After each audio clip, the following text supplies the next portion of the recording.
గాలేరు నగర కాలువ కోడూరుకు తీసుకొచ్చే బాధ్యత ఈ ప్రభుత్వం తీసుకుంటాం. నీళ్లు తీసుకొచ్చి మీకు ఇస్తాం. అదే సమయంలో జలధార ద్వారా భూగర్భ సంపదని జలాల్ని పెంచుకునే కార్యక్రమాన్ని కూడా చేద్దాం. ఇంకో పక్క ఒకప్పుడు నరేగా 90-10% ఉండేది. ఇప్పుడు రాష్ట్రాలకు బాధ్యత పెంచడం కానీ మనం కూడా 40% వాటా ఇస్తున్నాం. ఇది శుభ పరిణామం. ఇది నేను భారంగా భావించడం లేదు, బాధ్యతగా భావిస్తున్నా. దీనివల్ల 7-8 కోట్ల రూపాయలు ఖర్చు పెట్టేది ఇప్పుడు 11,000 కోట్ల రూపాయలు ఖర్చు పెట్టే పరిస్థితికి వస్తున్నాం. మీరు ఒక విషయం గుర్తుపెట్టుకోవాలి. గడిచిన ప్రభుత్వంలో నిధులన్నీ దారి మళ్లించారు. గ్రామాల్ని అంధకారంలో నెట్టేశారు. ఇంకొక పక్కన 2 ఏళ్లలో పవన్ కళ్యాణ్ గారి ఆధ్వర్యంలో గ్రామాల్లో పెద్ద ఎత్తున అభివృద్ధి జరిగింది. ఒక చరిత్ర. 2024 ఆగస్టు 23న రాష్ట్ర వ్యాప్తంగా 13,226 గ్రామాల్లో ఒకేసారి గ్రామ సభలు పెట్టి గిన్నీస్ రికార్డు క్రియేట్ చేసిన ఘనత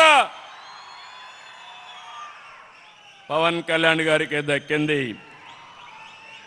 ఇంకో పక్కన 87 రకాల పనులు 4,500 కోట్లతో ఒక టైం బౌండ్ ప్రోగ్రాం పెట్టుకొని పూర్తి చేశారు.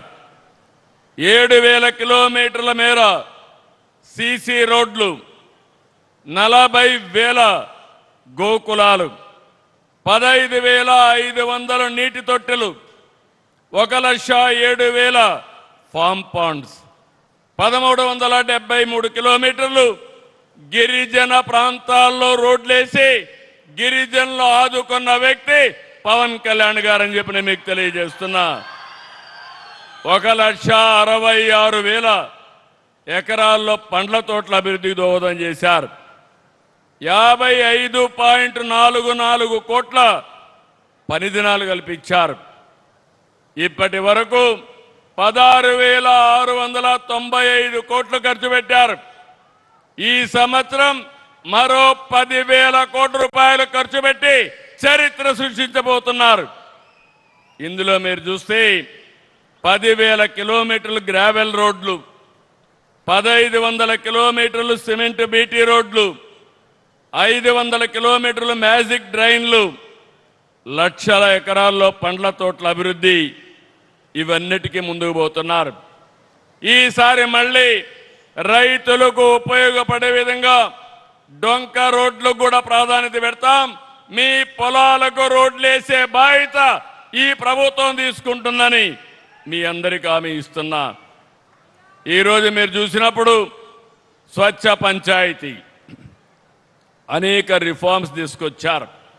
2025లో పంచాయతీరాజ్ శాఖకి 5 జాతీయ అవార్డులు తెప్పించి దేశంలోనే నెంబర్ 2వ స్థానాన్ని తెచ్చినటువంటి పవన్ కళ్యాణ్ గారిని అభినందిస్తున్నానని చెప్పి కూడా నేను మీకు తెలియజేస్తున్నా.